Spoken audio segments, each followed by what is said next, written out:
relationships, which will be taught by Josef Gundacker. And today we are February 25th, and we will be talking about the importance of a vision for the ideal family. Now it is time for us to start. So it is my great pleasure to welcome up our speaker, Josef Gundacker. He is the head of the Family Forum in Austria, and he's a father of 5 children, 5 boys, together with his wife, Lily Gundacker. And he studied the unification thoughts and many interesting, important topics. So he's an experienced lecturer in this field. So let us all welcome him up.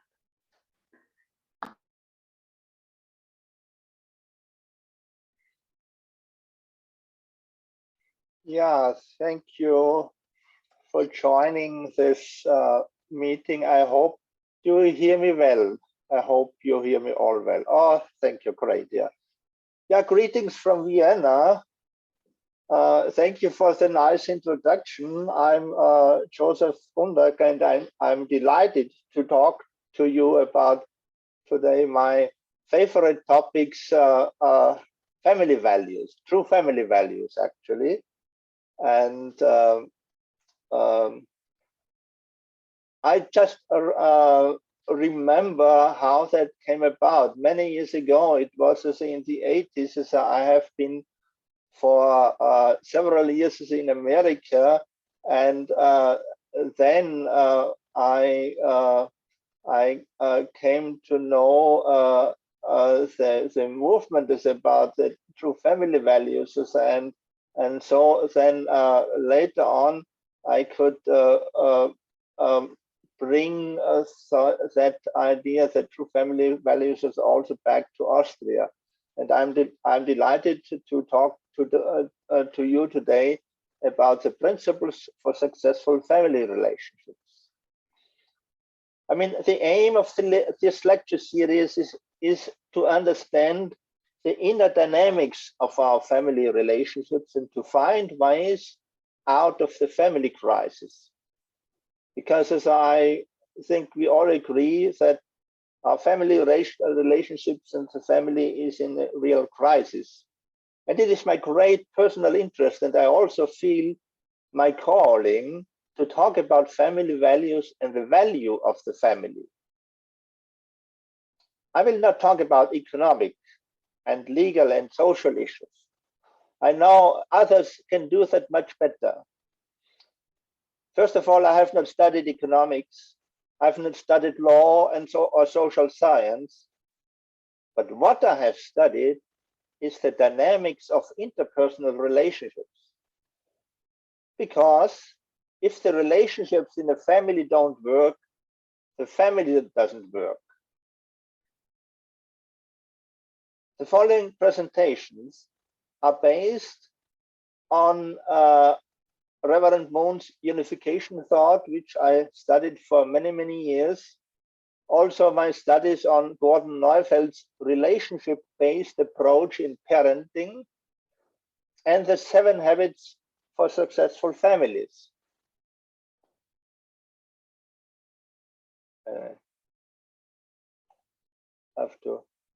I believe to understand the inner dynamics of our interpersonal relationships is the key to solving relationship problems. Dr. Martin Luther King Jr. formulated the family as a school of love. However, if love as the most important element is missing, or strife and jealousy prevails, it doesn't work. I see that many families today are more like a construction site without doors and a temporary roof, rather than a whole house, and the relationships are often very complicated and chaotic. We see also that many relationships are broken or work only very badly. Many marriages broke up and the children became distant to their families. I hear statements and complaints from people from all walks of life, and I hear statements, and we don't love each other anymore. And people say, I don't know what to do. After all, I can't change anything. So people start to think, will family ever work? I am personally aware that your family situation and personal needs are unique, and your challenges are many. Why should we then talk about a vision for an ideal family? Because in the vision is where the hope lies. The vision for a better future is stronger than anything negative that has accumulated in the past or that you are struggling with in the present. And furthermore, a clear understanding of the inner dynamics of relationships is an important basis for building good relationships. So in these lectures, I want to convey to you one thing. It is possible to create a healthy and loving family. I know that it is possible. I know it from my own experience. And I know that your relationships can also become the ones you desire. We need only a correct analysis of the strengths and weaknesses, and also how conflicts arise. And so I would like you to ask you for your undivided attention. Now, let me, can I share? Okay, yeah.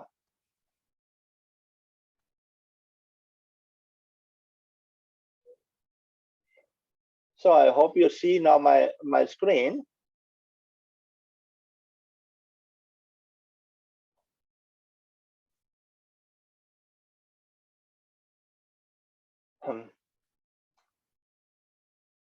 First, I will talk about the vision. I will briefly explain why a vision is so important, because we all think in images and we act according to what we see, what we hear, and what we perceive. That means visualizing means to develop an image, to develop a clear idea, a plan, and a goal. Imagine that you want to build a house. You will think about how it should look like. You will think about its foundation, the building, the ventilation system, the water system, the drainage system, and the interior. You have a master plan long before you do any work.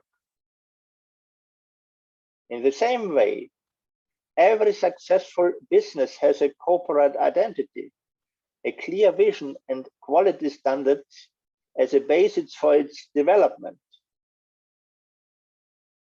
To build a business, you will create an accurate business plan, try to assess the market correctly, and secure the necessary capital. And finally, you need a good team.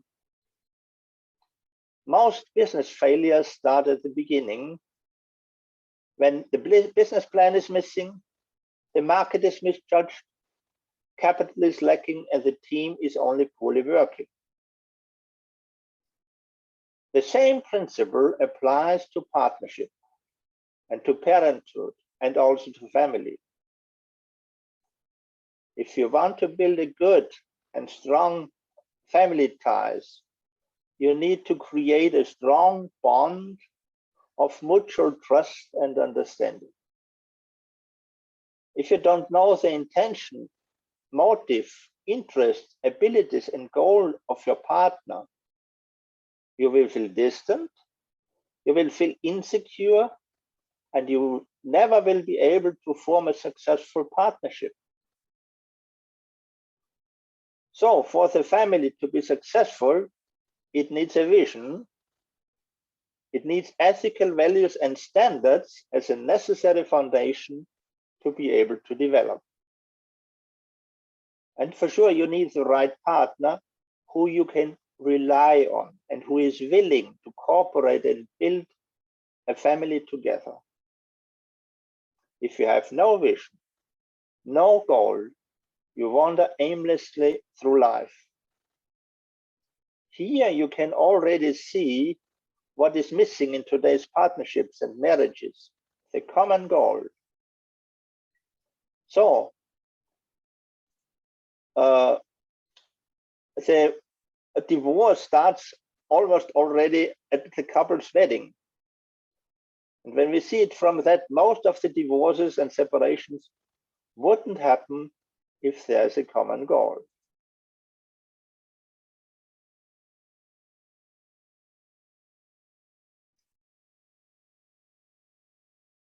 Now I would like to talk about the core model. What is the core model of the family? Today, there are very different and contrasting ideas of family. Single parent families, patchwork families, couples who share a flat together, and so forth. However, the core model of the family always consists of parents and children.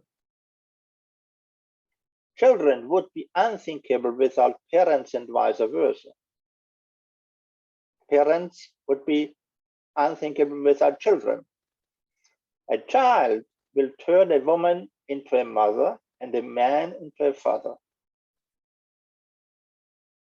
That parent-child relationship is a predetermined relationship and the basis for our being here on earth. In psychology, we speak of an attachment relationship. And what is the bonding agent of this relationship? It is love. True and unconditional love.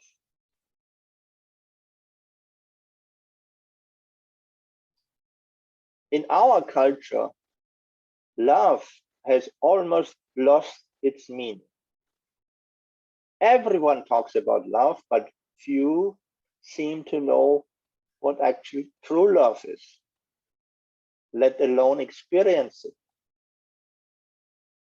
So we need to think more deeply about the quality of love.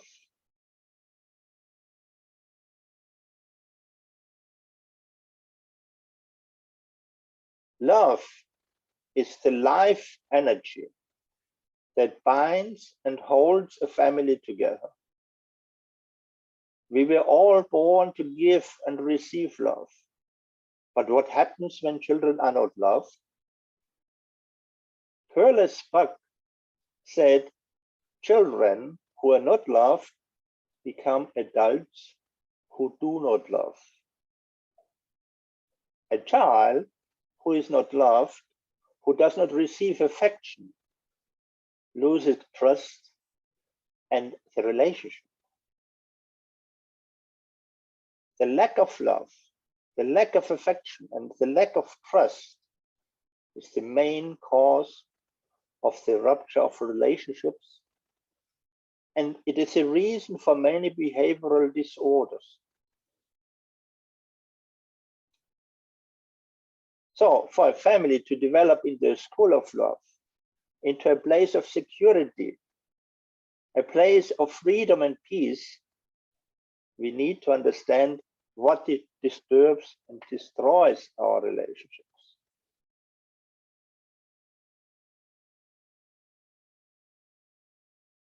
Family, a living organism. So, what are the deeper reasons why our family relationships so rarely succeed and are often short-lived?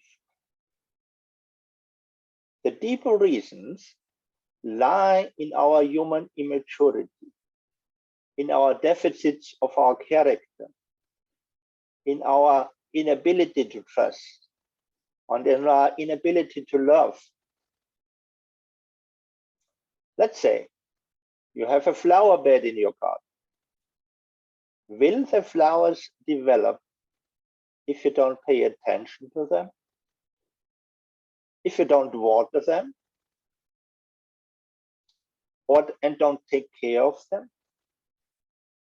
And imagine You live in a family where you are neglected as a child, where you are rejected, and where you are blamed by other family members. Will you develop? Will you be happy? And will you be satisfied? If we compare the life of a human being with a plant, very specific conditions are necessary for a healthy development.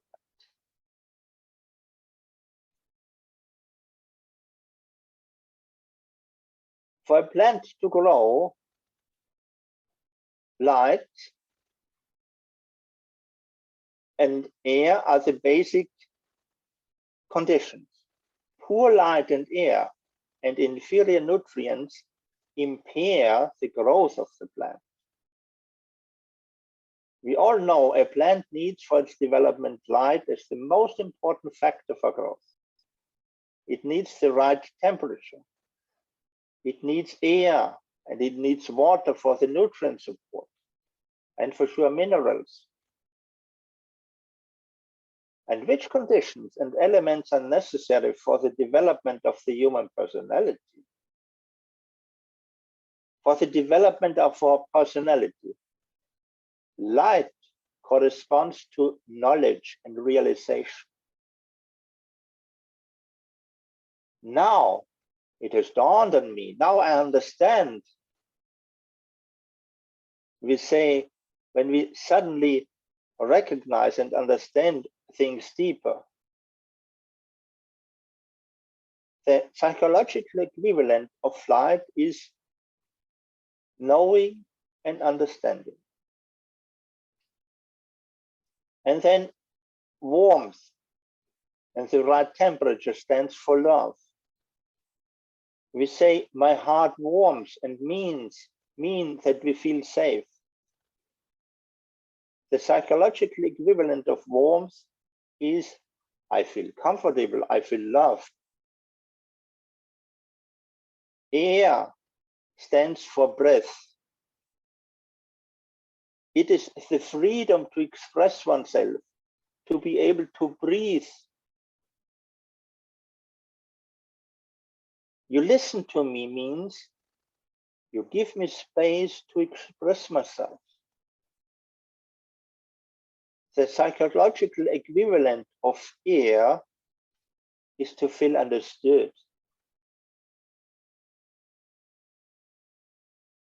We all know the development of a flower bed depends on how seriously the gardener cares for the flowers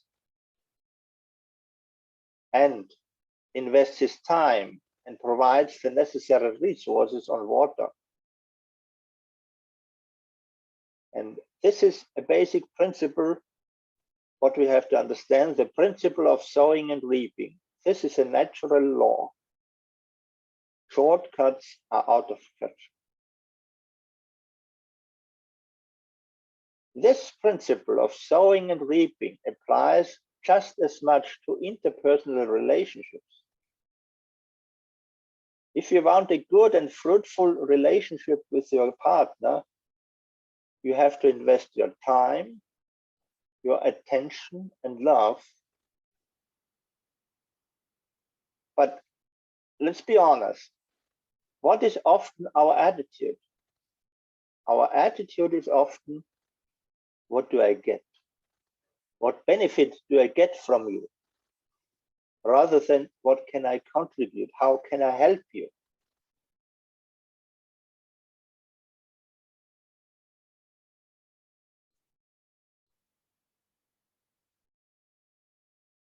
So I would like to talk now about the dynamics of relationships. The human life and the interpersonal relationships are natural systems, a natural cycle based on the principle of give and take. And this principle of give and take, this interaction generates the energy which is necessary for existence, for reproduction, and all actions. and how well we humans recognize this natural law and live in harmony with them determines our development or decay, determines our health or disease. Let's think for a moment about the human body. The human body maintains its life through the process of give and take between arteries and veins, inhalation and exhalation, and the sympathetic and parasympathetic nervous systems. What happens when this interaction is disturbed or interrupted? We feel uncomfortable and sick, which can lead even to death. And this principle applies also to our mind and our relationships.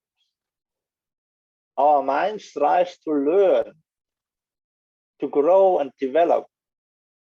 Our emotion strives to love and build relationships with others, and our conscience and heart strives for meaning and significance. What happens if I stop learning? My mind will wither. What happens if I stop loving? I will feel distant to others and become lonely. And what happens if I stop giving and doing meaningful things? My life will become meaningless. The conclusion is we are challenged to love and to invest in our relationships.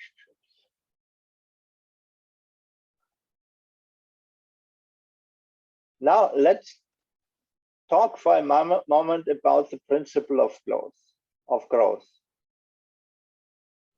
Let us now look at human life from the perspective of growth and development.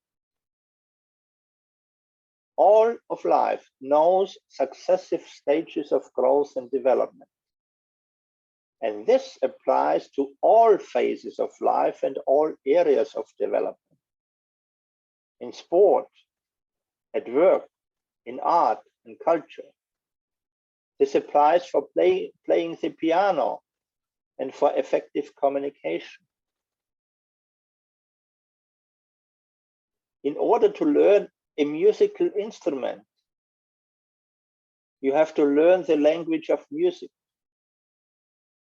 And to build a lasting relationship, you have to learn the language of love. The Swiss pedagogue and reformer Pestalozzi named the most important elements a child needs for its growth: time, affection, and tenderness. More precisely, I will say, a child needs love, needs trust, needs sincerity, faithfulness, appreciation, loyalty, and recognition. The growth of the child's heart begins through a trusting relationship and bond with the parents. Love and emotional warmth from parents and caretakers promote the child's development. Conditional love or distance and rejection restrains development. A child needs attention and appreciation. It needs respect and recognition. By giving the child their full attention and valuing their individuality, parents and caretakers promote the child's growth. Lack of attention and disrespect inhibit it. We experience too many children and adults with attention deficits today. Yes, children are well cared for in the material sense, but they lack often the moral and emotional support and the stability of the family. Children also need structure and commitment. This means that rules and agreements are adherent to. Rules also create rituals and habits and give structure to life in the family. Boundaries do not only mean prohibitions, but orientation. The reliability and continuity of such recurring events gives the child the security of action. This is my thoughts for now, and more of the dynamic of relationships I will talk then in 10 minutes, and thank you for now. Thank you for listening.